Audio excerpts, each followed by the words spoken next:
Hey guys, tonight we're walking into a quiet house where laughter used to live. It's Christmas morning, and I'm staring at my front door like it owes me an explanation. You probably won't survive this story emotionally, but if you do, it might change the way you treat the people who once carried you through storms. So before you get comfortable, take a moment to watch the video and subscribe. But only if you really like what I'm doing here. Now turn off the lights, maybe turn on the fan for some soothing noise, and let's comfortably embark on tonight's journey. There's a strange kind of silence that only exists when you've been forgotten. The kind that doesn't come from peace, but from absence. No music, no carol, no wrapping paper rustling. Just the old clock ticking behind me, like a judge counting down my patience. I sit at the dining table, a pot of coffee cooling beside an empty chair that used to belong to my daughter. Last year she told me, "Dad, next Christmas, we'll do it at my place all together." Okay? She even made me promise to bring the old photo albums. Well, the albums are still here, open on the table, untouched like evidence in a crime scene no one investigates. Outside, the snow keeps falling. The world looks pure, yet I know the truth. It's not purity, it's forgetfulness. Snow buries everything without asking if it's valuable. I look at my phone for the 5th time in an hour. Nothing. Not a call, not a message. I scroll through my contact list, 38 names, but not one feels alive tonight. That's how fatherhood sometimes ends. Not with a fight, but with silence that grows like mold. People still debate whether loneliness is the disease of old age or just the invoice for years of giving too much. I used to think I was immune to it. I believed being a good father was a lifetime warranty. Turns out it was a rental agreement expiring the moment they stopped needing my advice or money. I pour myself another cup of coffee just for the warmth. The TV flickers in the background, showing a family opening gifts in a furniture commercial. The father laughs as his kids tackle him to the ground, ribbons everywhere. It's a lie, of course, actors in sweaters pretending to love each other for 30 seconds. But for a brief moment, I envy that lie, because at least they had a script to follow. Here's a funny thing about human memory. We tend to remember the people who hurt us louder than the ones who helped us. My children remember every rule I enforced every time I said no, but they forgot the nights I stayed awake fixing the roof so they wouldn't freeze, or the weekends I sold my guitar to pay their tuition. You can't teach gratitude to grown children. It's a subject they drop the moment they graduate. I walk to the living room and switch off the fake fireplace. The heat feels wrong when no one's here to share it. My neighbor, a retired teacher, once told me, "Family is like Wi-Fi. It only connects when you're near." At the time, I laughed. Now I realize she wasn't joking. I'm offline in every possible way. When my wife passed away 10 years ago, I thought I could fill the silence by staying useful. I fixed leaky pipes, mowed lawns, even helped my daughter-in-law assemble IKEA furniture once. But slowly I became a guest in their schedules, a background notification they could swipe away. It didn't happen overnight. Forgetting someone takes patience. It starts with small things, missing a call, forgetting to invite you to dinner, and before you know it, you're not even on the group chat for holiday plans. You know what's the cruelest part? They still send me photos. My eldest son texted me last week, "Merry early Christmas, Dad. We're at the cabin."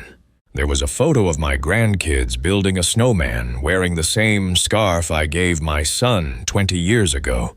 They keep the things I bought them, but not the man who gave them. Maybe that's how inheritance works while you're still alive. There's a cultural custom in some Nordic countries where the elderly spend holidays together in community houses, not with family, but with strangers who share the same ache.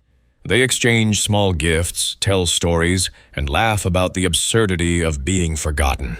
I once thought that was tragic. Now I think it's practical. At least those strangers show up. By noon, I give up waiting. I wrap the albums carefully and place them back in the drawer. Maybe next year I tell myself, though, the words taste like expired hope.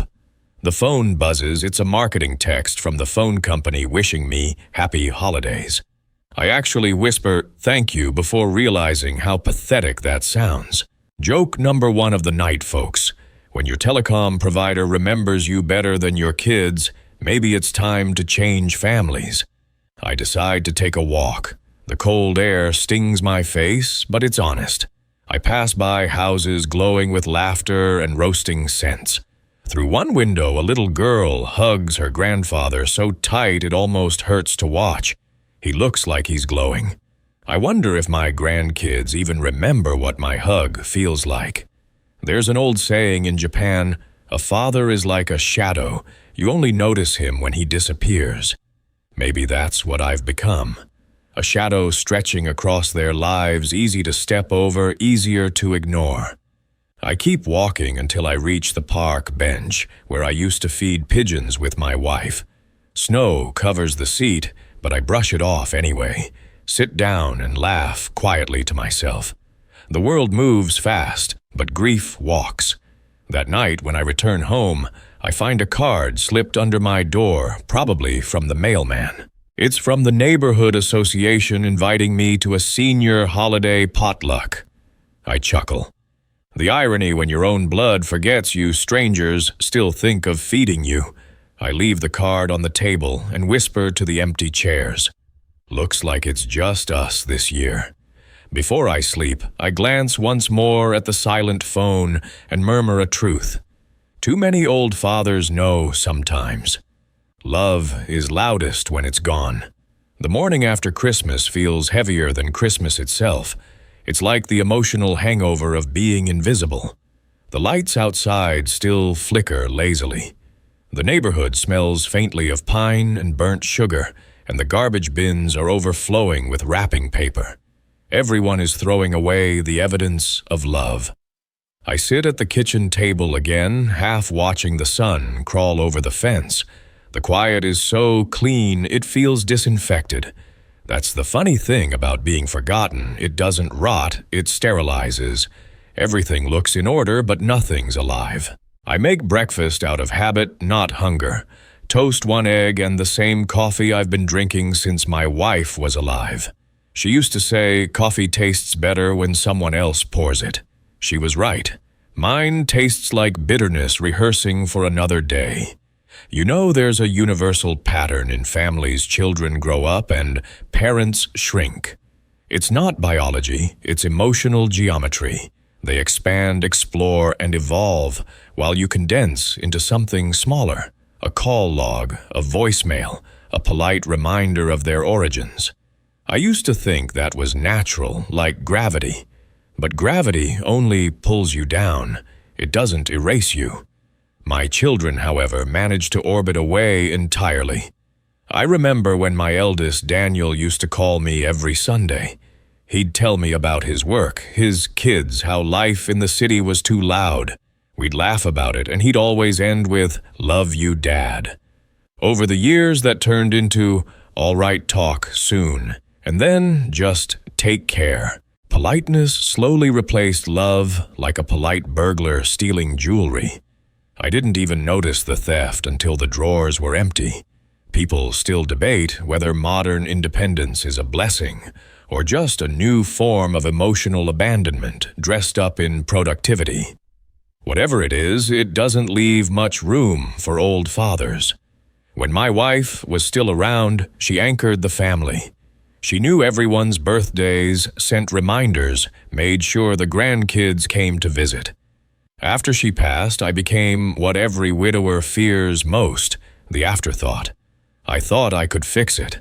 I bought gifts, mailed letters, even learned how to text emojis. But you can't compete with their new lives.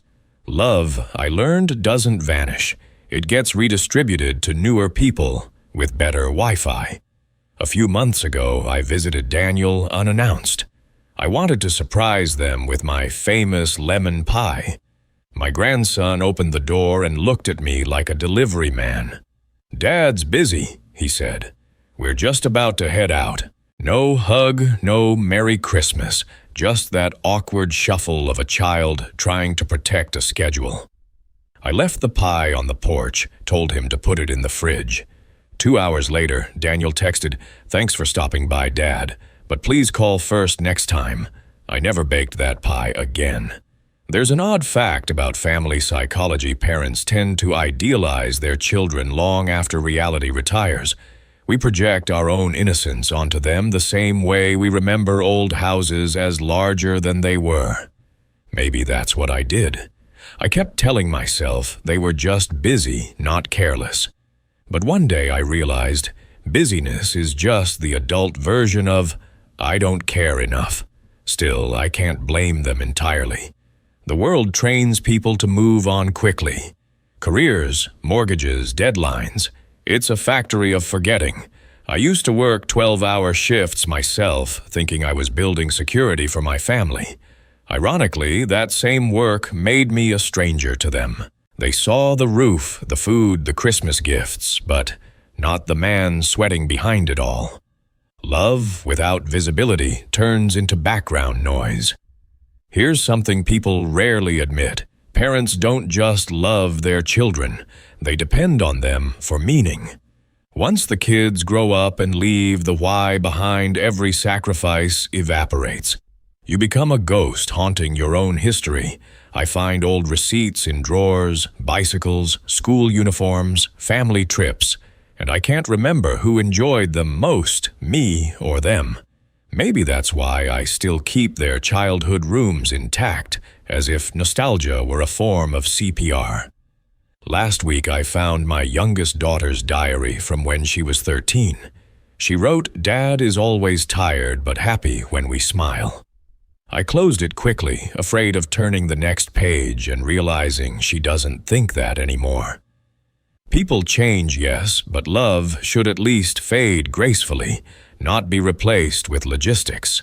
Nowadays, the only texts I get from her are, "Can you send me Grandma's recipe?" and "What's your Netflix password again?" Sometimes I wonder if this is just the cycle of life, if one day they'll sit where I sit waiting for calls that don't come. There's comfort in imagining karma has a patient memory, but then I feel guilty for wishing them my loneliness. I remind myself that parenthood isn't a transaction. You give without expecting change. Yet secretly, we all crave at least a receipt, some proof we were seen, that our sacrifices weren't mistaken for background noise. A few months back, I saw a therapist. She told me to find new meaning. She suggested joining a senior group learning pottery volunteering. I smiled, nodded, and went home. But how do you explain that meaning isn't an activity, it's a connection?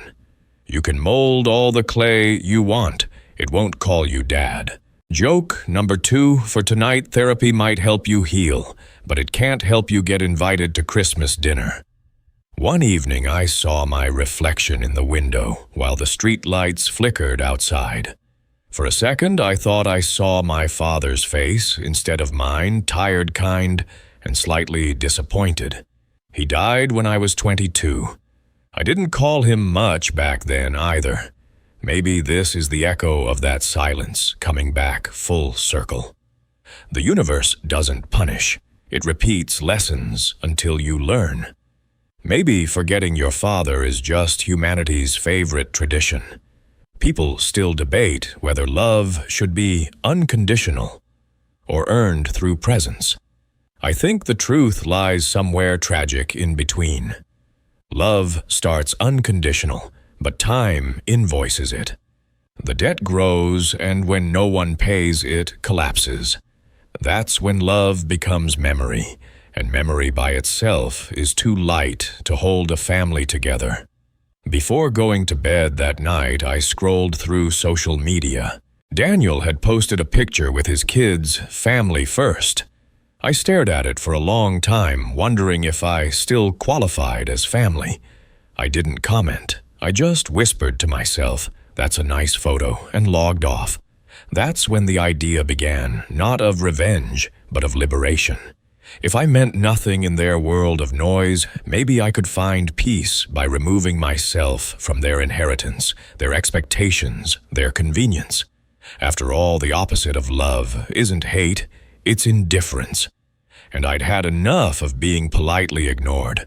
I blew out the candle beside my bed, stared at the ceiling and said softly, "Maybe next Christmas I'll give them something they can't return." Morning comes again like an old joke with no punchline.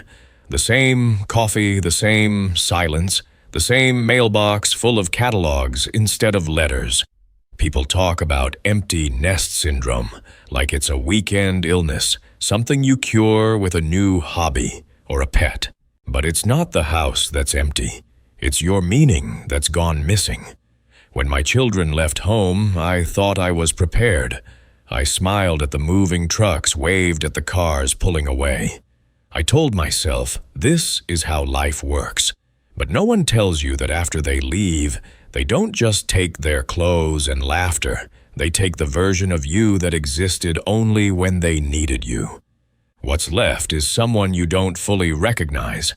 I used to invent excuses for them, little stories to keep my heart safe. They're busy. Traffic is bad. They'll visit next weekend. I told myself these lines like prayers. That's what denial is. Hope wearing blinders. My neighbor Helen once said, "Love is just the longest form of self-deception." I laughed then, but now I think she might have been onto something. You keep believing in people long after they've stopped auditioning for the role of family. The first real crack appeared 3 years ago. My son Mark forgot my birthday. Not just the gift, the call, the text, the simple, "Hey Dad." I waited all day, even baked myself a cake because I thought he might drop by. At 11:47 p.m., I finally texted him, "Hope you're okay, son." The message stayed unread for 2 days. When he finally replied, he said, "Sorry, Dad. Crazy week. You know how it is." And yes, I knew exactly how it was. People remember what's important to them. Still, I excused it. "He's under pressure," I said. "He's got 2 kids." But excuses are like termites. They eat away your foundation while you pretend your house is fine. Every ignored call, every delayed visit, every promise of next time started adding up. I began to keep count, not because I wanted to blame them, but because I needed to prove to myself I wasn't invisible. There's an odd psychological fact: children are more likely to resent parents who sacrificed everything for them. Why? Because deep down, guilt breeds anger. They don't want to be reminded that someone gave up decades of life so they could have one. Maybe that's what happened with mine. My generosity became their burden. My care became their guilt. People still debate whether parental love should be absolute or balanced with boundaries. I had none. I gave everything thinking love would self-replenish. It didn't. One summer I decided to test the waters. I stopped calling for 2 months. No birthdays, no reminders, no "how are you" texts. I wanted to see who'd notice the silence. Nobody did. Not one message, not even a "you okay, Dad?" That's when it hit me. Love, when one-sided, doesn't echo. It just evaporates. I laughed bitterly that night, thinking how strange it is that the people I brought into this world could live so comfortably without me in it. Joke number 3. For the night, apparently, I raised them too well. They're thriving in a father-free ecosystem. Denial is powerful, though. I told myself I was proud of their independence. That's what every lonely parent says when they can't admit to being forgotten. I started rewriting my own story to make it less painful. They're strong because I taught them well. Distance means trust. They don't call because they know I'm fine. Lies, all of it, but comforting ones. It's strange how we cling to pain just because it's familiar. Then came the Christmas after my wife's passing, the first one alone. I sent out handwritten cards, real ones with gold trimming and family photos. I poured my heart into those envelopes. I even added little notes for my grandkids. Grandpa loves you. Remember to smile every day. You know how many replies I got. One, an automated thank you for your order email from the card company. I didn't even get the addresses right. Two came back marked, return to sender. Apparently their lives had new zip codes I was never told about. But still, I denied it. I told myself they were busy traveling. Maybe the mail got delayed. You can't imagine the mental gymnastics an old man will do to protect his own heart from reality. It's almost athletic. Each excuse was a workout in hope. But the body tires, and so does faith. One day I decided to call a family meeting. I wrote to all of them, said I had something important to discuss. Nothing dramatic, just family matters. Only one showed up, my daughter, the youngest. She arrived late in a hurry, talking to someone on her phone as she walked in. I offered her tea. She refused. "Dad, what's this about? I have a yoga class at 4. That was her first line. Not, "How are you?" or "I missed you." Just a timestamp on how long I had to matter. I told her I missed everyone, that I wanted to feel part of their lives again. She looked genuinely surprised, as if the concept of missing was foreign. "Dad, you're always invited," she said. "We just assumed you preferred your peace." That word assumed hurt more than any insult. Assumptions are how love dies quietly. They assumed I didn't need them. They assumed my silence was comfort, not heartbreak. We argued a little, but even that felt one-sided. Her eyes kept drifting to the door, her phone lighting up every minute. Eventually, she stood and said, "We'll do better, Dad." Then she left. And of course, nothing changed. "We'll do better" became the family's favorite lie, a catchphrase that aged poorly. I think back to when I was their age.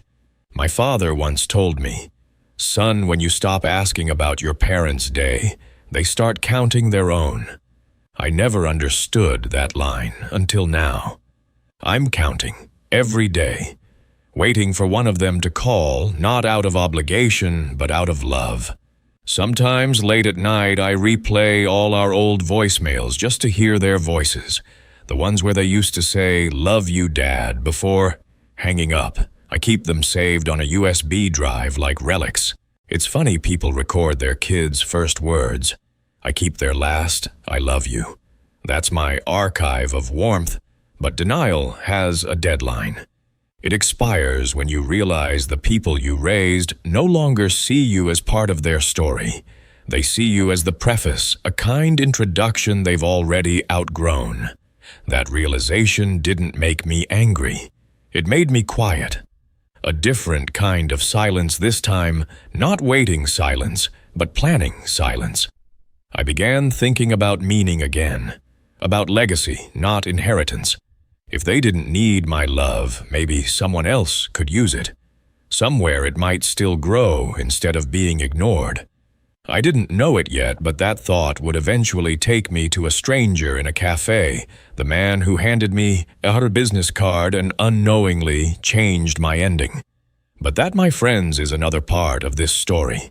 It was late December again when the thought first entered my head, maybe this year I'll go to them. Not wait for an invitation, not pretend I'm fine, but show up, knock on their door, and remind them I still exist. I'd convinced myself it would be a surprise, a warm, emotional moment like in those sentimental Christmas ads. I imagined the scene too vividly. My grandchildren running to hug me, my daughter-in-law smiling politely, my son whispering, "Dad, you came." The imagination was so strong it felt real before it ever happened. People still debate whether hope is bravery or just a slow form of self-destruction. I learned that day it can be both. So I packed a small bag, put on the wool coat my wife gave me years ago, and drove 3 hours to Daniel's new house. I didn't tell him I was coming. I wanted to see their faces unfiltered. On the way, I stopped at a gas station and bought a box of chocolates. The cashier wished me a Merry Christmas, and for a moment, I felt like a person again, someone worth greeting. The roads were covered in slush trees, leaning under the weight of snow. It was one of those quiet drives where every mile feels like a confession. When I reached the neighborhood, I slowed down to admire the lights. Every house sparkled with life wreaths, laughter silhouettes moving behind curtains. Then I turned the corner and saw Daniel's house. Bigger than I remembered, cleaner, modern, almost like a magazine cover.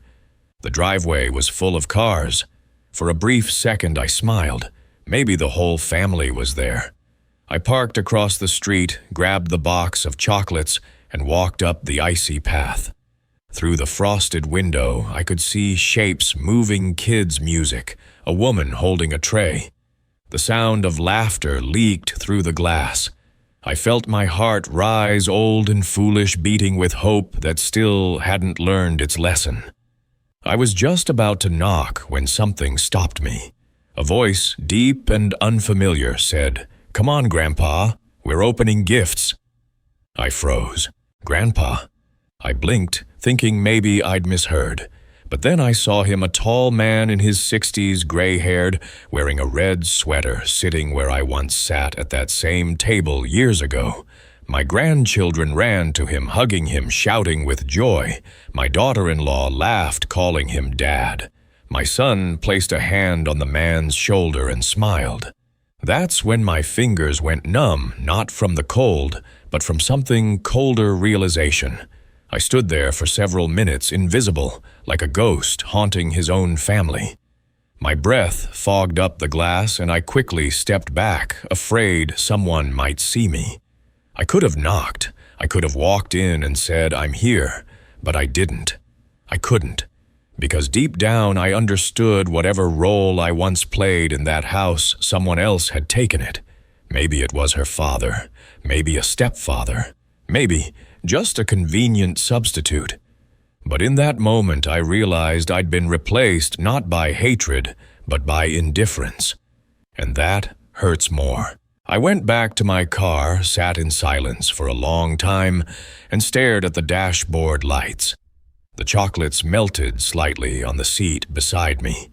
I thought about leaving them at the doorstep, but that felt pathetic. I started the car, turned off the radio, and drove away. No tears, just this strange, hollow calm, like my soul had stopped resisting the truth.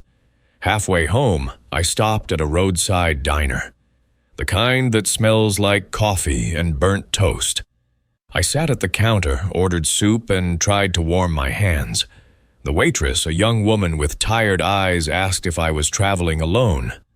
I nodded. "Family waiting for you somewhere?" she asked with a gentle smile.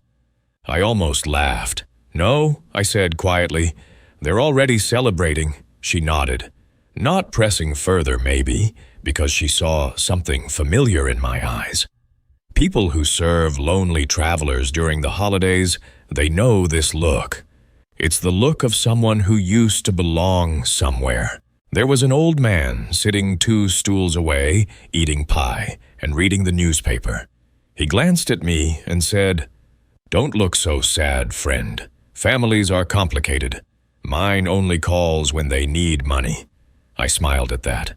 Misery loves recognition, not company. "At least they still call," I said. He chuckled. "Yeah, for now." That simple exchange somehow eased the ache. 2 forgotten fathers sharing soup and silence.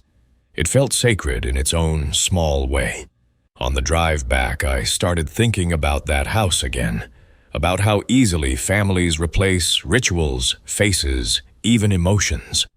There's a cultural belief in some parts of Europe that ancestors watch over the living from windows during holidays. Maybe that's what I had become, a silent observer on the other side of the glass watching the living. Forget me. It wasn't anger I felt. It was acceptance, slow and painful, like frost spreading on glass. When I got home, I didn't turn on the lights. I left my coat on, sat by the window, and watched the snow fall. I realized something strange sadness, when stretched long enough, becomes quiet. It stops screaming and starts whispering. It tells you what's left to do. That night, for the first time, I began writing a list. Not a list of people, but of wishes. Small, honest wishes. Someone should have this piano. Someone should have my books. Someone should receive the savings I kept for a family vacation that never happened. The pen moved easily, almost joyfully. I thought about that man at the diner again, about all the other invisible fathers, sitting alone in cars outside glowing houses. I wondered how many of us there were too polite to interrupt our children's new lives, too proud to admit we're dying of loneliness. People still debate whether cutting ties with your family is selfish or liberating.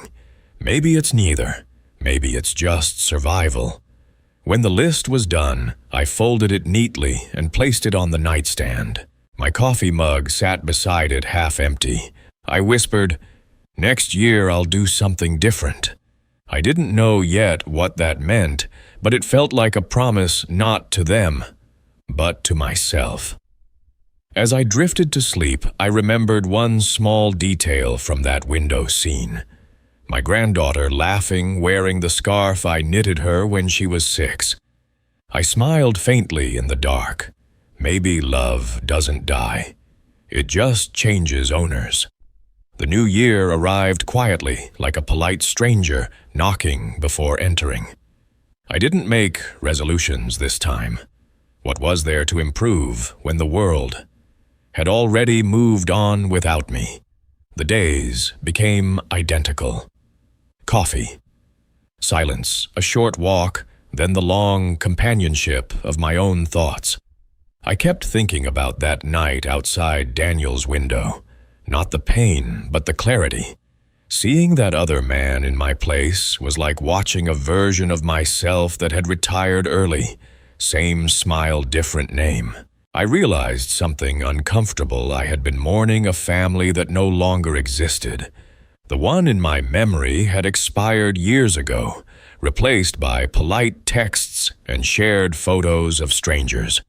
One afternoon, I decided to escape the walls of my house.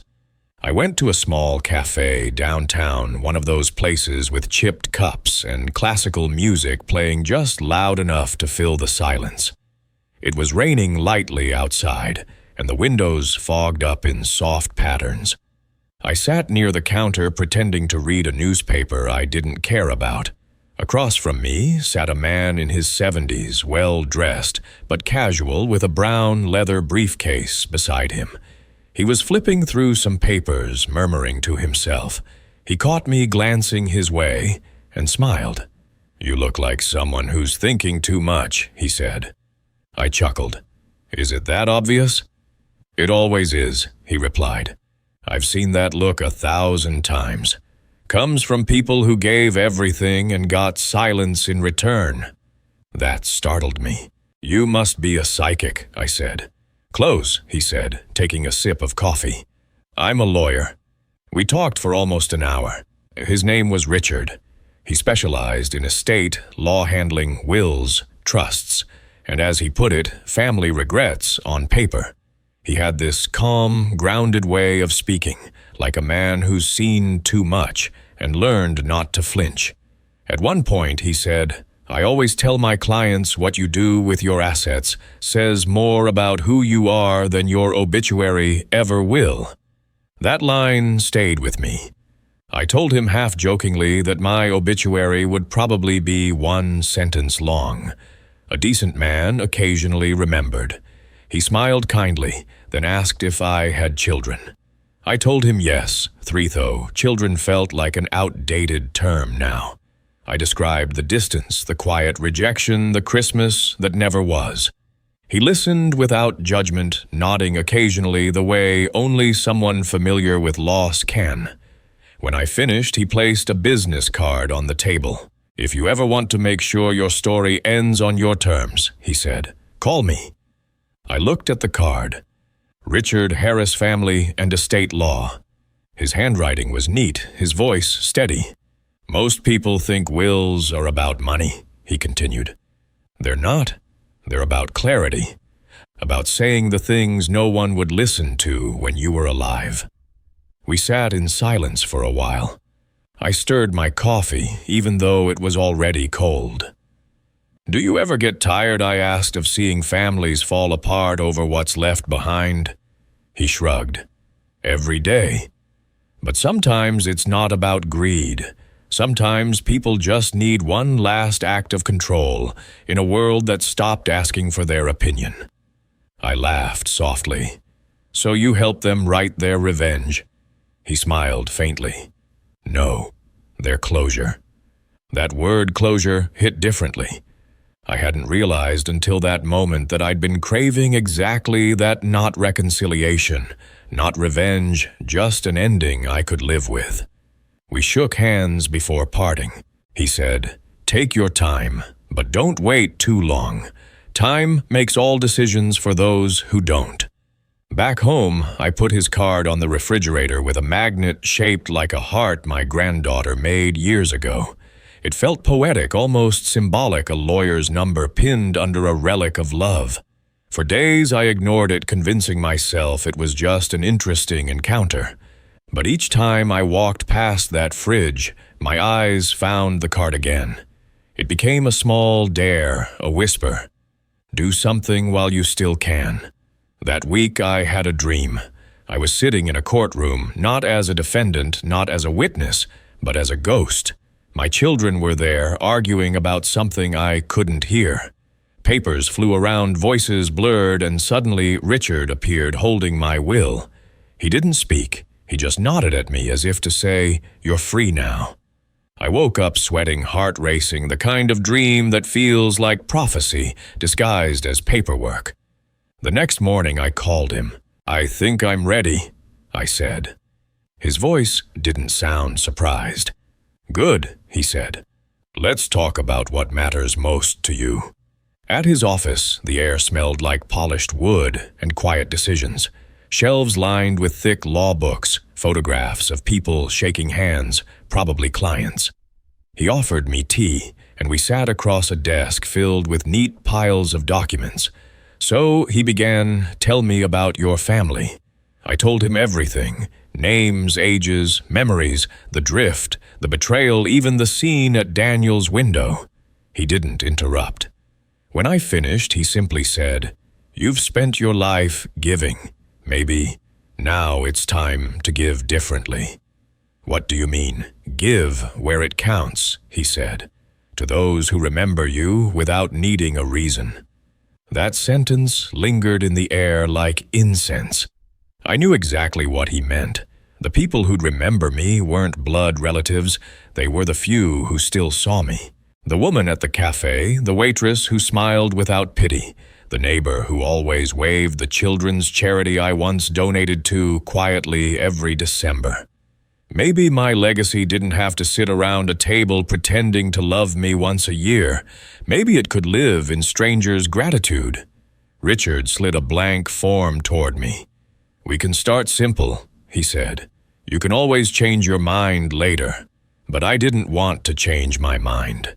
I signed my name slowly, each letter deliberate, like carving truth into stone. It wasn't bitterness, it was clarity. For the first time in years, I felt present.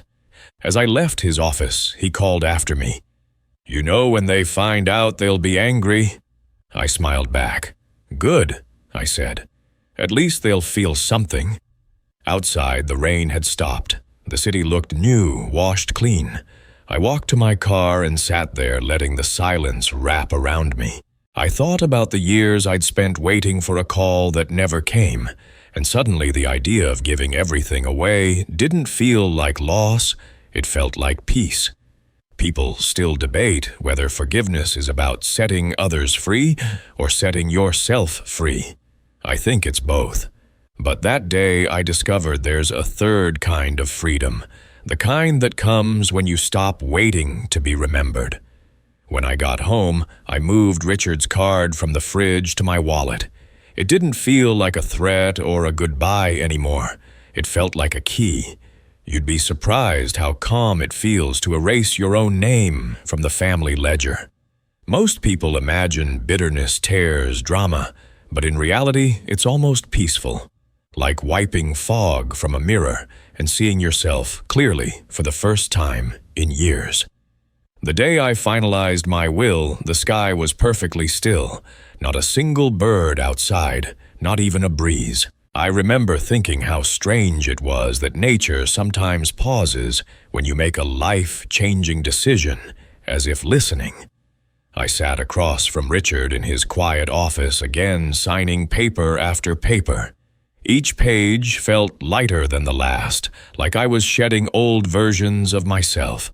The document was simple: every asset, my house, my savings, the land I inherited from my father, even the old watch my wife gave me, was to go to charity. I left symbolic items behind, small things that would confuse my children more than comfort them. My son Daniel would get my collection of broken radios.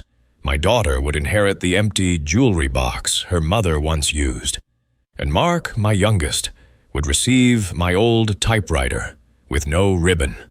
No explanations, no anger, just artifacts of meaning they never cared to understand. Richard looked up from the papers. "You're sure about this?" he asked softly. I nodded. "They've already taken what they needed from me. The rest is just stuff." He smiled faintly, maybe out of respect, maybe out of pity. "You know, this kind of clarity usually takes people decades, or a therapist." I chuckled. I skipped the therapy. I had time to think. We notarized everything that day. The ink was still wet when I realized how freeing it felt not to owe anyone my presence anymore. People still debate whether generosity born from pain is truly generous or just disguised vengeance. Maybe it's both. Maybe we give away the things we can't bear to see in the wrong hands. Richard suggested I write a letter, something to be read when the will was executed. "It helps them understand," he said. But I didn't want them to understand. Understanding requires attention, and they'd given me none. Instead, I wrote one simple line for the record: "I have loved my family enough to let them live without my shadow." That sentence said everything I never could. Weeks passed, and for the first time I felt an odd lightness in my chest. I started walking again, visiting places my wife once loved: the pier, the old bookstore, the garden behind the church. I didn't feel lonely anymore, just untethered. My grief had transformed into quiet observation.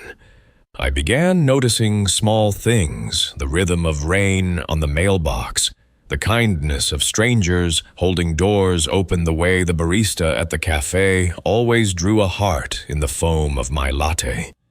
Life, it seemed, had not abandoned me. Only people had. Then came the news by accident, of course. I was sitting in that same cafe when I overheard two women talking at the next table. "Did you hear about that local charity?" one said. "Some old man left them his entire estate anonymously. They're building a youth center with it." I sipped my coffee and smiled. It hadn't been anonymous yet, the paperwork was still pending, but just hearing it described like that filled me with quiet satisfaction. The world already had a place for what I'd left behind, but word travels in strange ways. A week later, I got a call from Mark.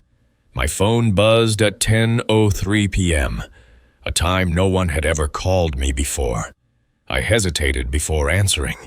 "Dad," he said, his voice a mix of guilt and forced warmth. "We heard something. Is it true you're changing your will?" I paused. "Yes. To what charity?" There was silence on the line, heavy and unfamiliar. then a nervous laugh. "Come on, Dad. You're joking, right? I'm not." He sighed, a long exhale of entitlement meeting disbelief. "You're angry. I get it, but this isn't fair." I laughed quietly. "Fair? You haven't called me in 6 months. What's fair about that? Dad, don't do this. You can't just—" "I already did." I interrupted, my voice calm. "Don't worry. You'll all get something. What time?" I said. "You'll get more time than you ever gave me." He hung up. No goodbye, no closure, just the sound of self-interest disconnecting. I didn't blame him. When money enters a conversation, love takes the first exit. Over the next few days, the calls multiplied. Daniel texted, "We need to talk." My daughter left a voicemail full of trembling apologies, rehearsed sympathy, and the occasional sniffle for dramatic effect. It was almost theatrical. The irony was cruel. They'd ignored me for years, but the moment they sensed a financial loss, they rediscovered their father, like archaeologists finding buried treasure. I didn't respond to any of them. Richard advised me to stay silent. "Let them process it," he said. "They're reacting to the idea of losing, not to losing you." He was right. People grieve possessions faster than relationships. A few days later, Daniel showed up at my doorstep. I saw his car from the window, sleek, expensive, impatient. He rang the bell 3 times before I opened. He stood there, tall, confident, holding a forced smile, like a peace treaty.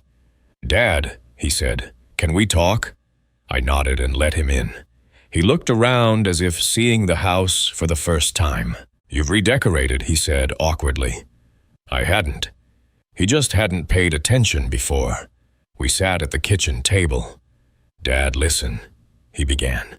"We've been thinking about you. We miss you. The kids talk about you all the time." I raised an eyebrow. "Really? They couldn't even pick me out of a lineup." He sighed. "Okay, maybe we could have done better, but giving everything away, why punish us?" "It's not punishment," I said. "It's purpose." He frowned, confused. "What's the difference?" "The difference," I said, leaning back, "is that punishment ends with guilt. Purpose ends with peace." For a long moment, neither of us spoke. He looked down, then said quietly, "Mom would never have done this." "Maybe not," I said softly. "But she's not here to see how little you visit." He didn't answer. He just nodded, stood up, and left. The door closed gently, but the echo stayed. That night, I poured myself a glass of wine and stared out the window. I didn't feel victorious, just balanced. Like the scales of life had finally evened out.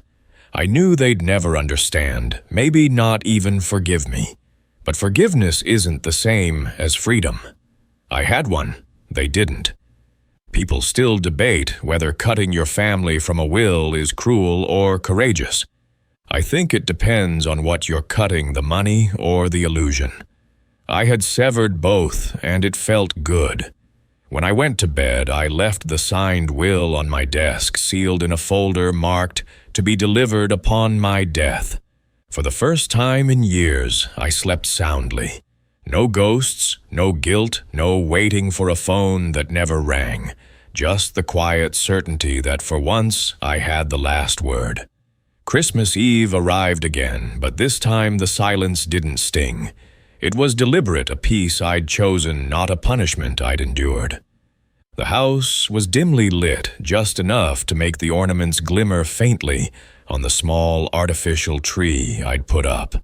No gifts underneath, no stockings, no smells of cinnamon or laughter. Just me, the hum of the refrigerator and the soft shuffle of my slippers on the wooden floor. And yet, for the first time in years, I wasn't waiting for anyone. I wasn't counting hours or checking my phone. I was exactly where I wanted to be, alone but free. That morning, I'd visited Richard one last time. He looked pleasantly surprised to see me carrying a stack of envelopes tied with a red ribbon. "I was wondering when you'd come," he said, motioning toward his office. "You look lighter." "I am," I said. "It's done." He gestured for me to sit. "You're sure you want to deliver them tonight?" I nodded. "Tonight's the perfect time. They won't be expecting it, and that's kind of the point." He smiled knowingly. "Closure wrapped in a bow, huh?" Something like that. Inside the stack were 10 envelopes, each addressed to a different charity scholarship fund and community home. I'd written each letter by hand, sealed them with care. In them, I left not only donations, but stories. One envelope contained the deed to my house to be turned into a shelter for single parents. Another, a modest check to the community library, along with a note that read, "Because stories are the only inheritance that grows when shared." Another was sent to a medical foundation my wife once supported. I even included one addressed to a small church where I used to volunteer, my way of saying, "You remembered me when my family didn't." And the last envelope, oh, that one was special. It wasn't addressed to a charity, but to my children. Inside was a single sheet of paper folded neatly. No money, no check, no fee, just a handwritten message. "This year I gave you the greatest gift I could, proof that love doesn't always have to stay where it's ignored." Underneath that line, I wrote 3 words. "Merry Christmas, anyway." I didn't mail that one through Richard. Instead, I asked him to deliver it personally through a courier on Christmas morning. "They'll open it after their breakfast," I said. "When the noise dies down, when the paper's been torn, and the laughter fades, that's when the truth should arrive." He nodded, looking at me with a mix of respect and sadness. "You know you're not the first client to do something like this," he said. "But you might be the only one doing it without hate." "Maybe hate takes too much energy," I replied, "and I've wasted enough already." That evening I drove to the post office. The air outside was crisp, the kind of cold that makes sound sharper. I stepped inside and stood in line among strangers holding packages, watching the lights flicker through frosted glass. Some looked rushed, others excited. I just felt still. When it was my turn, I handed the stack to the clerk, a young man with cheerful eyes. "Last-minute mail?" he asked. "Last-minute peace," I said. He smiled. "That's the best kind." As I walked back to my car, snow began to fall again, thick, slow flakes that glowed under the streetlights. I tilted my head back and let them land on my face, tiny, cold kisses from a world that no longer owed me warmth. For years, Christmas had been a reminder of everything I'd lost, but this one, belonged to me. No expectations, no waiting, no disappointments, just the soft sound of closure falling from the sky. Back home, I turned on the fireplace, poured myself a glass of brandy, and sat by the window. Across the street, I could see the lights of another family gathering, children laughing as silhouettes dancing around a tree. And for once, I didn't envy them. I simply admired the scene, like a painting in a museum. Beautiful, but not mine. I thought about all the Christmases past, the noise, the gifts, the jokes, the chaos. They were good years, filled with moments that felt eternal at the time. But life has a way of turning eternity into memory, and memory into myth. People still debate whether time heals everything, or just hides the wound under layers of new distractions. Maybe it's neither. Maybe time just teaches you how to stop touching the bruise. At midnight, I went to my study. On the desk lay the copy of my will, neatly folded beside a photo of my wife holding our newborn son. I picked it up, traced her smile with my thumb, and whispered, "I did it, love." I let them go. The house didn't answer, but I swear the walls felt softer somehow, as if approving. Then I did something small, maybe even foolish. I took one last envelope from my drawer, an extra one I'd kept aside. It was addressed to myself. Inside it said, "You did the right thing." I sealed it, wrote, to be opened next Christmas, and tucked it away in my coat pocket, just in case I needed a reminder next year that freedom can be lonely, but it's still freedom. Before bed, I turned off the lights, leaving only the tree glowing faintly. The ornaments shimmered quietly in the dark. I sat there a while longer, listening to the hum of the heater and the faint ticking of the clock. No phone calls, no messages. And for the first time, that didn't feel like rejection. It felt like silence, finally doing me a favor. I went to sleep, smiling.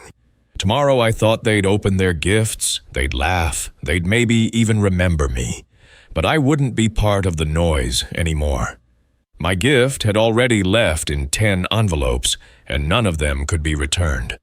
The morning after Christmas, I woke to a calm so complete it almost felt artificial. No phone buzzing, no knocks, no well-meaning neighbors bringing leftovers. Just a blanket of winter silence draped over the world.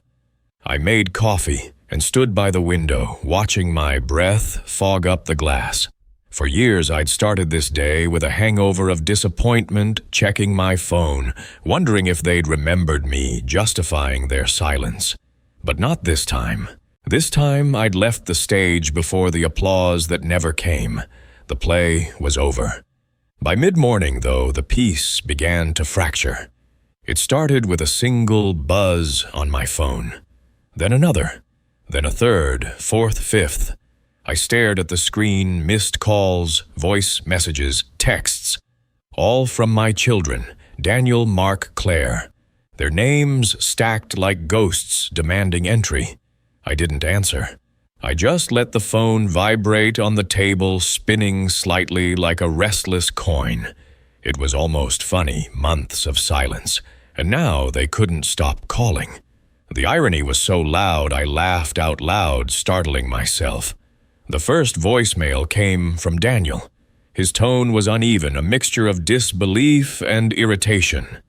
"Dad, I just got your letter. What is this? You can't just give everything away. Why would you do that? We could have talked about this." I imagined his face red with frustration, pacing around his living room, probably surrounded by the debris of wrapping paper and holiday leftovers. For once, I didn't feel small under his anger. I felt untouchable. The next message was from Claire, my daughter. Her voice trembled in that familiar way she used to when she wanted something as a child but didn't know how to ask. "Dad, please, call me back. We didn't mean to make you feel like that. The kids were so excited to open gifts from you. And then this letter came, and I just call me okay. We love you. You know that, right?" I smiled sadly. Love you. The phrase always arrived after the damage had been done, like a bandage sent by mail. Mark's message came last. His voice was flat, the kind of quiet fury that comes from wounded pride. "I can't believe you'd do this to us. To Mom's memory, to everything we built." He stopped, then added, "You've really lost it, haven't you?" And hung up. I played that one twice, not because it hurt, but because it didn't. Somewhere between being ignored and being accused, I had stopped caring what they thought of me. There's a strange strength in knowing someone can't hurt you anymore. It doesn't come from revenge. It comes from emotional bankruptcy. You just run out of currency to spend on them. By noon, the messages turned from confusion to panic. The lawyer must have delivered the envelope by then because they started mentioning Richard. "Dad, who is this attorney?" he said. "Everything's been legally transferred." "You can't be serious," Daniel said in one of the later voicemails. I imagined Richard sitting calmly in his office, sipping coffee while my children's world shifted around them. They were probably huddled together in some living room, united for the first time in years, ironically, by the one thing that had never united them before loss. It amused me to think my absence had finally brought them together. For years I'd begged for that. Now they'd found common ground in disbelief.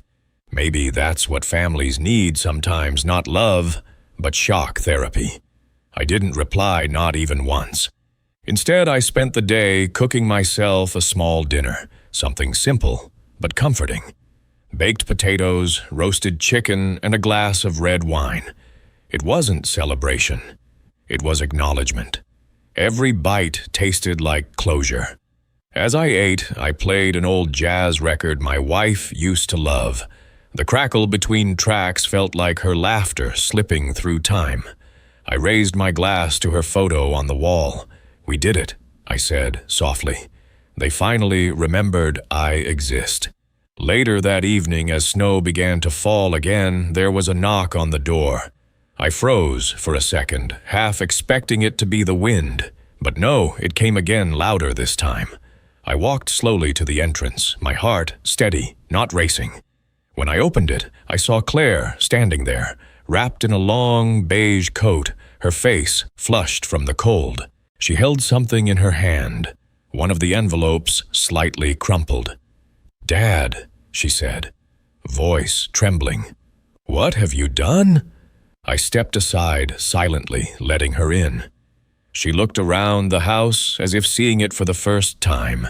Its simplicity, its quietness, the absence of clutter that once defined family life. She looked at the tree, the half-finished dinner, the single glass of wine on the table. "You really sent all this away?" she asked, her eyes wet. "Yes," I said calmly. "It wasn't mine anymore, not in any way that mattered. But why?" she whispered. "We could have made things right." I looked at her, really looked at her, and said the gentlest truth I could find. "You can't make right something you never saw as wrong." She opened her mouth, but no words came out. Just a faint exhale that sounded like regret finally realizing its own lateness. We sat for a while saying nothing. The only sound was the fire crackling softly in the corner. At one point, she reached for my hand across the table. I let her hold it. Her palm was warm, shaking. "I'm sorry," she said. "I know," I replied. "But sorry doesn't rewind time. It just softens the echo." She nodded and tears slipped down her cheeks silently. For a fleeting second, I thought she might stay, maybe even help me finish the dinner. But then she stood, put on her coat, and whispered, "You're still my dad."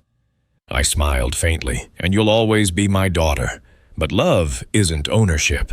It's memory. Don't confuse the two." When the door closed behind her, I felt a strange peace. Not triumph, not sorrow, just stillness. The kind of quiet that happens when every sound finally finds its proper place. People still debate whether it's cruel to teach lessons through pain. Maybe it is. But some truths only grow in the soil of discomfort. I didn't do it to punish them. I did it so they'd finally understand what absence feels like when it isn't convenient. That night, before going to bed, I replayed her last words in my head. "You're still my dad." Maybe that was enough. Not redemption, but recognition. And for a man who'd spent years invisible, recognition was the closest thing to grace. A few weeks after that strange Christmas, I found myself standing at the back of a small church, attending the funeral of an old neighbor named Harold. He was about my age, 72, maybe 73. A quiet man who used to wave at me when I walked by, always wearing that faded green cap that looked like it had seen more seasons than we had years. I didn't know him well, but when I read his obituary in the local paper, I decided to go. Maybe out of respect, maybe out of curiosity, or maybe because I wanted to see what my own ending might look like. People still debate whether funerals are for the dead or for the living. I think they're rehearsals for both. When I entered the church, the air was thick with the smell of lilies and old wood, the kind of scent that clings to grief. The pews were half full, friends, neighbors, a few scattered relatives. A woman I recognized as Harold's daughter stood near the coffin, dabbing her eyes with a tissue. Her gestures looked rehearsed, practiced, as if sorrow had been penciled into her schedule. I watched as she hugged, People nodded to acquaintances and occasionally looked at her phone. Modern mourning. I thought half tears, half notifications. I sat in the back away from the front rows where the performance of love usually happens. The priest spoke kindly about Harold's patience, his gardening, his service to the community. He read from a paper that someone else had clearly written. Then the daughter stepped forward to speak. "Dad was complicated," she began, voice trembling in that familiar performative way. "We didn't always see eye to eye, but he taught me a lot about responsibility." Her words were soft but detached, like reading a resume, not a eulogy. She said all the right things, hard-working, devoted kind, but I noticed her eyes never really found the coffin. They hovered above it, scanning the crowd for validation. I watched this and thought, so this is how it ends for men like us. After decades of providing, enduring, staying quiet when we wanted to scream, we're summarized in 20 polite sentences and forgotten before dessert. Everyone in that room clapped softly after she finished, like it was a graduation ceremony instead of a goodbye. I couldn't help but think of my own children standing there one day, saying words that didn't belong to their hearts. Maybe they'd cry out of guilt, maybe not at all. Maybe they'd just talk about my legacy, that vague word people use when they can't define your love. The coffin was lowered into the ground that afternoon under a thin drizzle. I stood near the edge of the crowd, holding my umbrella, listening to the priest's final words. Ashes to ashes, dust to dust. The phrase always sounded clinical to me, efficient, as if grief had an instruction manual. Around me, people shuffled their feet already, planning where to eat lunch after. I overheard one man whisper, "I didn't even know he had a daughter." Another replied, "Yeah, she lived out of state, never visited much." That hit me harder than expected. Never visited much. Those 3 words could fit neatly on my own tombstone. After the ceremony, I walked to my car slowly, my shoes sinking slightly in the damp grass. Before getting in, I looked back at the small crowd dispersing like smoke. The daughter stayed behind for a moment, staring at the grave, then left without touching the coffin. A symbolic goodbye, maybe. Or a relief she didn't understand. Driving home, I felt a strange sense of déjà vu. It wasn't Harold I was mourning. It was myself in advance. That funeral wasn't his. It was a rehearsal for mine. Same setting, same polite words, same invisible ache behind them. It made me wonder if I died tomorrow, would my children even come? Or would they just send flowers and a regretful message like, "Wish we could have been there." Dad. When I got home, I sat at my desk and opened my journal. The last entry was from Christmas Eve. I wrote a new one titled The Rehearsal. I wrote about the church, the hollow speeches, the empty comfort. I described the feeling of being surrounded by people who were physically present, but emotionally elsewhere. And then I wrote one simple line. At the end, I will not leave my ending to them. That night, I poured myself another glass of brandy and stared into the amber liquid. There's a Japanese tradition called Jisei no Ku, the death poem, a short verse written before one dies, not out of despair, but clarity. It's not meant to be tragic, but honest, an acknowledgement of impermanence. I decided I would write one someday when I knew the time was right. It wouldn't be for my children, or for anyone who ignored my existence. It would be for myself, a conversation between a man and his own ending. The next morning, I went back to the cemetery. The ground was still wet, the flowers freshly arranged. I stood near Harold's grave and whispered, "You did your best, old man." It felt like I was talking to myself. I placed a small pine cone on the soil, something simple, unassuming, nature's quiet gesture of continuity.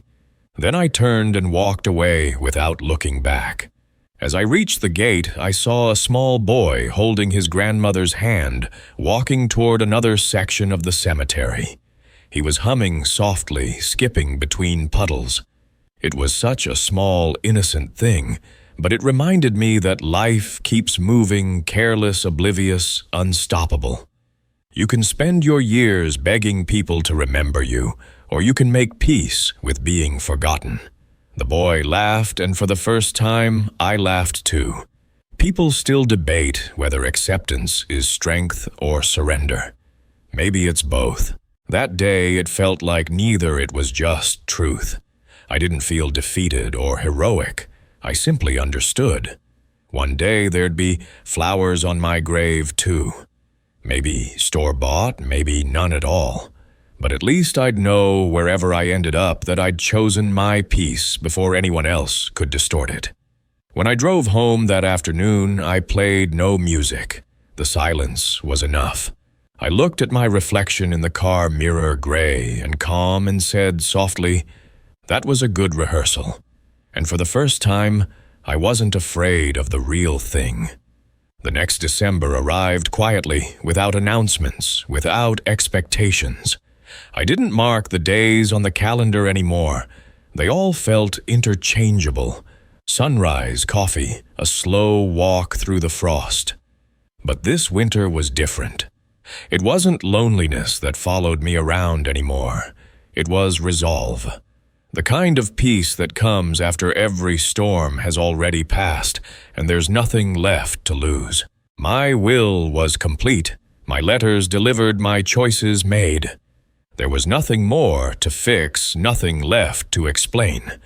I spent that Christmas Eve doing something I hadn't done in years. I cleaned. Not the usual tidy-up, but a deep, careful cleaning, the kind you do before guests arrive. I wiped the dust off the photo frames, polished the silverware, even folded my clothes neatly in the wardrobe. Not because I expected anyone, but because the act itself felt symbolic, like preparing a stage before the curtain falls. My wife used to say, "The way you leave a room says everything about who you were." I wanted my last room to be in order. Outside, snow drifted lazily against the window, glowing orange under the streetlight. I turned on the radio. No carols, just soft jazz, and poured myself a cup of tea. The house hummed gently, like it was breathing with me. On the kitchen counter sat a sealed envelope labeled "Final Instructions," addressed to Richard. It contained a few last requests. Donate the remaining funds to the youth shelter, send the piano. To the local school, and deliver a small box to each of my children. I had spent weeks preparing those boxes, each one containing something meaningless to them, but sacred to me. Daniel's box held my old leather gloves, the ones I wore every winter when driving him to school, back when he used to fall asleep in the back seat, and I'd glance in the mirror just to make sure he was still smiling. Claire's box contained a single pearl earring of her mother's. The other had been lost decades ago, but she used to play with this one as a baby, pressing it against her cheek. Mark's box contained a rusty key from the first house we ever lived in together, a reminder of the home he once called the best place on earth. There was no money, no apologies, just symbols. Because words fade, but objects sometimes whisper what we cannot say. When I finished labeling the boxes, I sat back and looked at them. They looked small, almost insignificant, yet somehow heavier than all the gold I could have left behind. I smiled, imagining their reactions, confusion, then reflection, then maybe, just maybe, a spark of understanding. People still debate whether lessons learned too late are worth teaching at all. I think they are, if only to make sure silence doesn't have the final word. Later that night, I stepped outside. The snow was fresh, untouched. The world hushed like a secret. The cold bit into my skin, but it didn't bother me. I walked to the small park nearby, the same one where I used to take my children when they were little. The benches were covered in snow now, but the outline of the swing set was still there. I brushed off a seat and sat down. The creak of the metal echoed faintly like an old memory waking up. I looked up at the sky thick with clouds but faintly glowing from the city lights. I whispered into the air, "You did your best." I wasn't talking to God or my wife or even to my children. I was talking to myself. It felt like absolution. No choir, no audience, just an old man sitting in the snow, finally at peace with the sum of his life. The next morning I woke early, mailed the 3 small boxes, and placed the final envelope for Richard on my doorstep with a note, "Deliver today." Then I brewed one last pot of coffee and sat by the window watching as the mail truck drove away carrying the last pieces of me into the world. For the first time, I didn't wonder where they'd end up. I just felt grateful that they existed, that I could finally stop holding on. At noon, the sun broke through the clouds, scattering light across the snow. The warmth hit my face, soft and fleeting. I closed my eyes and thought of my wife's laughter, the children's first words, the sound of little feet on wooden floors. It all came back not as pain, but as film reels, warm and faded, looping gently in the back of my mind. Love had been real once, and that was enough. That afternoon, I took a pen and wrote one final line in my journal beneath the words, "The rehearsal." Today, I gave my family the greatest gift, freedom from me and me from them. And beneath it, I added a second line, something softer. Maybe love in the end is learning how to leave without bitterness. When Richard arrived later that day to collect the envelope, he found me asleep in my chair, the radio still humming quietly, the empty teacup beside me. He didn't wake me. He simply took the letter, looked around the tidy room, and smiled.